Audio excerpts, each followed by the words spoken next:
Siempre pensé que mi familia era muy apegada y que el matrimonio de mis padres duraría para siempre. Lo que jamás imaginamos es que a mi papá se lo llevaron con brujería y destruyeron mi vida y la de mi hermano. Si aún no te has suscrito, te recomiendo que lo hagas.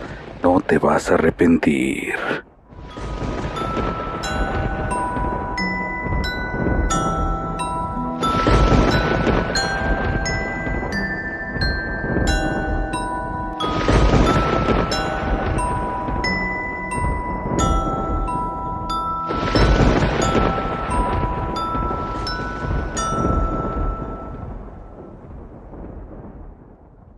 La voz del oculto les presenta... A mi familia la destruyó la brujería. ¿Cómo puede existir tanta gente mala en el mundo?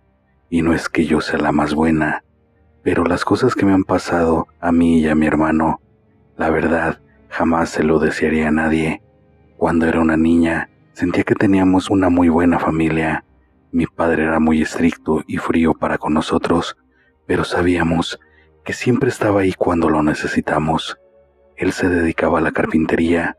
Mi madre, por otro lado, siempre fue sumisa a mi padre por el carácter tan fuerte que tenía, pero con nosotros era muy amorosa. También trabajaba, porque a veces el dinero no alcanzaba, pero siempre juntos, eso poco nos importaba. Recuerdo muy bien que cuando cumplí mis 12 años, los problemas en casa empezaron como jamás habían sido. Mi padre hizo un trabajo en un restaurante en una zona muy buena de la ciudad y ahí cambió mucho. Llegaba a casa tomado y se ponía muy agresivo con todos. Así fue por casi un mes. Mi madre lloraba mucho, pero jamás decía nada. Llegó el momento en que mi madre descubrió que andaba con otra persona, alguien que había conocido en el restaurante. De hecho, ella era mesera ahí. Ahí sí le reclamó muy fuerte y llegaron a los golpes. Mi padre tomó su ropa y se fue en ese momento. Mi hermano y yo no sabíamos qué hacer. Mi madre al otro día salió temprano al trabajo y mi padre aprovechó la ocasión y nos llevó con él. Nosotros no teníamos ni voz ni voto, así que no dijimos nada y solo obedecimos. Recuerdo que nos fuimos por un tiempo a otro estado y sé que mi madre nos buscó, pero nunca supo dónde estábamos. Y ahí empezó todo nuestro calvario. Pues no íbamos solos. Magali, la nueva pareja, iba con nosotros. Al principio, cuando mi papá estaba, era muy bondadosa y nos hablaba muy bien, pero en cuanto él se iba a trabajar, nos pegaba y nos trataba de lo peor, y cuidadito y le dijéramos a mi padre, porque se nos armaba con él, y de esos tiempos empezó a tomar mucho. Magali ya nos trataba mal hasta enfrente de él, pero él jamás decía nada, solo agarraba el cinturón y nos escarmentaba. No podíamos preguntar por mi madre, porque el solo mencionarlo era motivo de que nos corrigieran. Yo siempre fui más rebelde y contestona, ya que mi hermano solo se agachaba y lloraba, y por defenderlo yo siempre salía peor. Pero así fuimos agarrando fuerza y mucho amor entre nosotros. Todo empeoró cuando mi padre tuvo otros 2 hijos con Magali, porque ahí sí parecíamos criados, y yo le decía a mi padre que por qué nos hacían eso, que si no nos amaba también, que éramos sus hijos, y él siempre me decía que no le causara problemas con Magali. Pues ahora el sumiso en la relación era él. Ella le gritaba, lo humillaba, él doblaba las manos y en casa solo se hacía lo que ella decía. Mi padre siempre terminaba desquitándose con nosotros. Así fueron más de 5 años de soportar y sufrir. Ya estaba harta y le teníamos mucho rencor a mi madre, pues por palabras de mi padre, a ella no le importábamos, ya que nunca nos encontró. Por azares del destino, se terminó el trabajo en donde vivíamos y empezamos a sufrir una mala racha. Decidieron que regresáramos, o más bien, Magali obligó a mi padre a regresar. Mi padre, no contento, aceptó y después de muchos años fue a hablar con mis abuelos. Les platicó todo lo que había pasado y nos dieron alojamiento en su casa. Ellos nos querían mucho y fue una gran alegría vernos. Ellos nos defendían, pues aunque no estábamos en el mismo piso, se daban cuenta de cómo nos trataban. Mi abuela Lucía fue la que nos metió en la cabeza que teníamos que buscar a mi madre. Al principio le dijimos lo que sentíamos y nos regañó, pues nos explicó que mi madre no había dejado de buscarnos. La verdad, no nos importó en ese momento, porque tanto Magali como mi papá nos tenían completamente dominados mentalmente. La verdad, les teníamos mucho miedo, pero todo cambió cuando Flavio, mi hermano, me llamó al cuarto de ellos, ya que encontró un pequeño altar adentro de un mueble. Había muchas velas y cosas, fotos de mi papá, de mi mamá y de nosotros también. No sé, sentí muy feo, toda la piel se me enchinó y me dio mucho miedo. En ese tiempo no había las herramientas que hay ahora, donde puedes investigar qué son las cosas. Así que le dijimos a mi abuelita, y aprovechando que no estaban, ya que habían llevado a mis hermanos al médico, subió y le enseñamos lo que encontró Flavio. Ella se exaltó mucho y nos dijo que no tocáramos nada, que eso era una brujería, que hablaría con mi padre. Le suplicamos que no lo hiciera, ya que recibiríamos una paliza por estar hurgando en sus cosas. Ella aceptó, pero nos dijo que teníamos que buscar a mi madre, y se lo prometimos.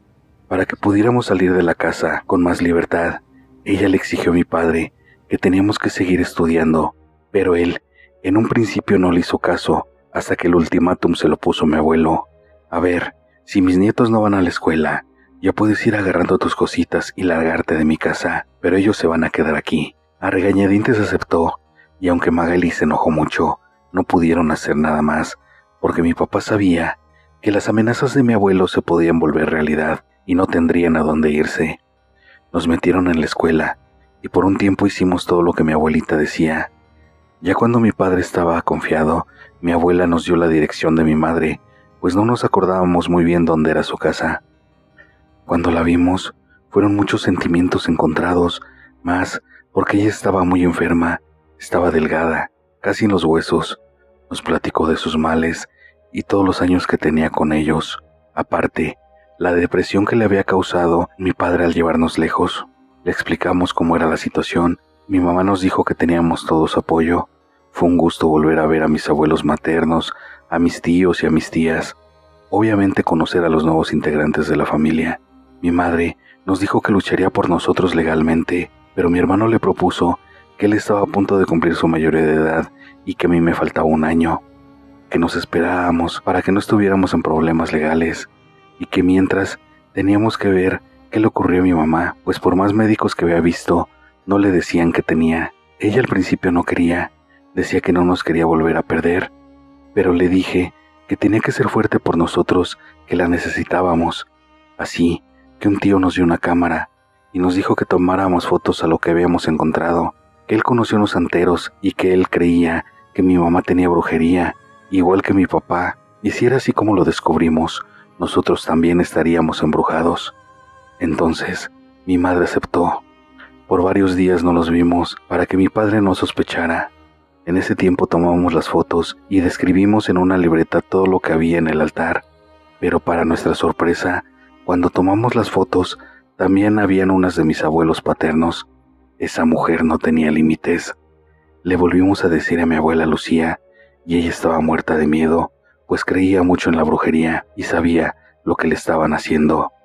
Mi padre de igual forma, cada día se veía más mal, y la bebida ya era un vicio que no podía dejar. Cuando fuimos a ver a mi madre, nos dijo que la teníamos que acompañar con los amigos de mi tío que se dedicaban a la santería. Ellos ya habían hecho una limpia a mi mamá, y ella quería también que a nosotros nos la hicieran. Fuimos las semanas siguientes. Al entrar, todo fue un mundo diferente. Era algo que jamás habíamos visto en la vida. Yo vi un altar enorme, había mucha gente. En todos los toques de tambor bailaban y cantaban. Algunos fumaban mucho y la casa olía entre fruta, flores y alcohol. Mi madre llevó las ofrendas que le pidieron y nos limpiaron, pero antes de eso le dimos las fotos y lo que habíamos escrito. Al verlo, de inmediato nos dijo: tu papá tiene un amarre muy fuerte, aparte de que está sumiso a esta mujer, también está ligado al vicio, por eso él no puede dejar de tomar. Ustedes solo tienen trabajos de sumisión. A tu mamá y a tus abuelos los tienen enterrados, pero con tu mamá ya estamos trabajando para quitarle todo. Deberían de convencer a tus abuelos y a tu padre para que vengan y los ayudamos. Pero nuestro miedo era mucho. Por meses así estuvimos, con las limpias, y los tres, mi madre, mi hermano y yo, teníamos muchas mejoras, hasta el fatal día en que mis abuelos perecieron en un accidente cuando regresaban de su pueblo. Faltaban exactamente 15 días para que yo cumpliera mis 18 años. Pasaron los días de duelo y fue ahí cuando le dijimos a mi padre que nos iríamos, que ya estábamos hartos, que mi madre nos recibiría. Él nos quiso doblegar, pero ya estábamos grandes y con la ayuda del padrino ya no éramos esos niños temerosos. Yo le dije a mi padre qué era lo que estaba pasando, pero la brujería de él era muchísimo más fuerte y a pesar de que vio lo que tenía Magali en ese mueble, él no nos creyó. Por órdenes de ella nos corrió de la casa. Así que tomamos nuestras cosas y mi madre y la familia nos recibieron con mucho amor. Teníamos que hacer algo, porque por la culpa de ella mis abuelos ya no estaban y le estaba pasando lo mismo a mi padre. Fue ahí cuando entendimos sus verdaderas intenciones del por qué amarró a mi padre, pues sus vidas tampoco eran muy buenas, siempre se la pasaban peleando, pero mi padre era hijo único y todo lo que tenían mis abuelos, ahora que ya no estaban, eran de él. Ellos tenían una flotilla de taxis, su casa era gigantesca y tenían una cuenta con mucho dinero, así que su cometido era desaparecer a mi papá para ella quedarse con todo. Nuestras limpias siguieron y nos volvimos a la religión de la santería para así poder ayudar a mi padre, pero el padrino nos decía que ya era tarde. Al mes que faltaron mis abuelos, nos llegó una notificación de una notaría donde solicitaban que fuéramos para la lectura del testamento. Para la sorpresa de todos, y más la de Magali, no le dejaron nada a mi padre. Todo estaba a mi nombre y a nombre de mi hermano. Mis abuelos sabían lo que les iba a pasar, pues mi abuela Lucía había visto el altar de Magali y se dio cuenta lo que ella quería. Esto desató una guerra legal entre ellos y nosotros, pero no pudieron ganar, y como era de esperarse, Magali se fue con sus hijos y dejó a mi papá su suerte. Desgraciadamente, cuando lo llevamos al doctor, ya tenía una cirrosis muy grave. Aceptó ir con el padrino y en las limpias salían vapores de muy mal olor de su cuerpo. Les juro que la última vez que lo limpiaron, vi claramente cómo una sombra se posicionaba encima de él y no lo dejaba. Yo estaba aterrada, no sabía qué hacer. El padrino luchó mucho, pero después de un tiempo pasó lo inevitable y mi padre se fue también. Mi mamá, mi hermano y yo hablamos y decidimos vender todo lo que nos habían dejado mis abuelos. También compartir el dinero con mis otros hermanos. A final de cuentas, ellos tampoco tenían la culpa. Unos meses después, supimos que a Magali le llegó el karma y su fatal destino quedó en manos de un asaltante. Buscamos a nuestros hermanos y detuvimos la venta de la casa, ya que ellos eran menores de edad, y nosotros nos hicimos responsables de ellos. Nos costó mucho trabajo acudir a psicólogos y con el padrino, pero después de mucho tiempo, todos logramos terminar nuestras carreras y ser una familia. Creo que ya en estos momentos solo lo recordamos como la parte más oscura de nuestras vidas. Gracias por escuchar mi historia. Si te gustó, regálame un like. Si aún no te has suscrito, te invito a que lo hagas. Activa todas las notificaciones para que no te pierdas el contenido. Ayúdame a compartir el relato para así poder llegar a más aficionados al terror. Deja tu comentario, todos son bienvenidos y me ayudan con el crecimiento del canal. Y recuerda que siempre detrás de ti está la voz de lo oculto.